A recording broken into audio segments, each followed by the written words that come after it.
Kidney নষ্টের আমাদের দেশে অনেকগুলো কারণ রয়েছে, তার মধ্যে কিন্তু প্রথম এবং প্রধানতম কারণ হিসেবে আমরা যেটি ভাবি সেটি হলো অনিয়ন্ত্রিত উচ্চ রক্তচাপ। খাবারের টেবিলে দেখবেন যে একটি বাটিতে অতিরিক্ত লবণ থাকে, যেখান থেকে সবাই নরমাল যে রান্না হয়েছে এর পাশাপাশি একটু করে লবণ নিচ্ছে এবং খাচ্ছে। অতিরিক্ত লবণ খাবার ফলে কিন্তু উচ্চ রক্তচাপের ঝুঁকি বেড়ে যায়।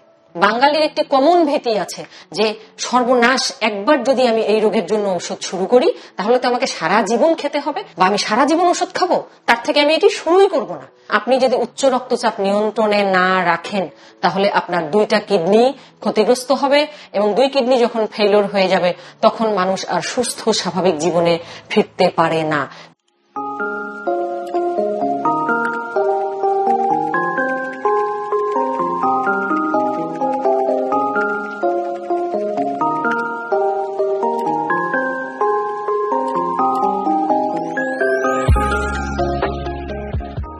কিডনি নষ্টের আমাদের দেশে অনেকগুলো কারণ রয়েছে, তার মধ্যে কিন্তু প্রথম এবং প্রধানতম কারণ হিসেবে আমরা যেটি ভাবি সেটি হলো অনিয়ন্ত্রিত উচ্চ রক্তচাপ। এখন উচ্চ রক্তচাপ কিন্তু অনেক কারণেই হতে পারে। একটি হচ্ছে যে বয়সজনিত কারণে হয়, বেশিরভাগ ক্ষেত্রে কারণ জানা যায় না। আরেকটি হচ্ছে যে কিছু কিছু ক্ষেত্রে কিছু রোগের কারণে হয়ে থাকে, যাকে আমরা বলি যে সেকেন্ডারি কজ আমরা পাই, যেমন অ্যাড্রিনাল গ্ল্যান্ডের টিউমার বা অন্য কিছু এরকম। কিছু কিছু ক্ষেত্রে কোনো কারণই পাওয়া যায় না। আরেকটি হলো যে আমাদের দেশের মানুষের একটি অভ্যাস আছে লবণাক্ত খাবার বেশি খাওয়া বা অতিরিক্ত লবণ নিয়ে খাওয়া।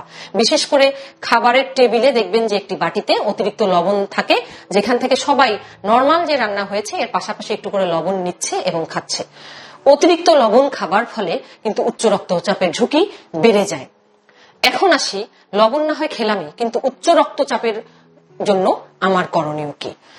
উচ্চ রক্তচাপ অবশ্যই নিয়ন্ত্রণে রাখতে হবে, কিন্তু বাঙালির একটি কমন ভীতি আছে যে সর্বনাশ, একবার যদি আমি এই রোগের জন্য ওষুধ শুরু করি তাহলে তো আমাকে সারা জীবন খেতে হবে, আমি আর এটি এভাবে মেনটেন করতে পারবো না, বা আমি সারা জীবন ওষুধ খাবো, তার থেকে আমি এটি শুরুই করব না, আমি বরং একটু হাঁটি, আমি বরং এটা সেটা করি, মেডিটেশন করি। কিন্তু আসলে তা নয়।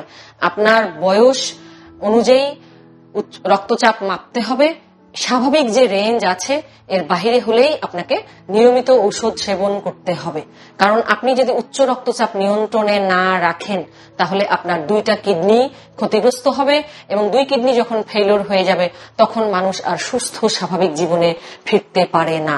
কারণ পরবর্তীতে ডায়ালাইসিসের প্রয়োজন হয় আস্তে আস্তে, কিডনি ট্রান্সপ্লান্ট সেটিও খুবই জটিল এবং ব্যয়বহুল প্রসেস, এছাড়া রোগীদের ভোগান্তিও অনেক বেশি। তাই আমরা সকলেই সচেতন থাকবো। কারো যদি উচ্চ রক্তচাপ থাকে তাহলে যে খাদ্যাভ্যাস বা নিয়মানুবর্তিতা থাকে সেগুলো তো মানবই, পাশাপাশি নিয়মিত ওষুধ খাবো, সুস্থ থাকবো সকলে।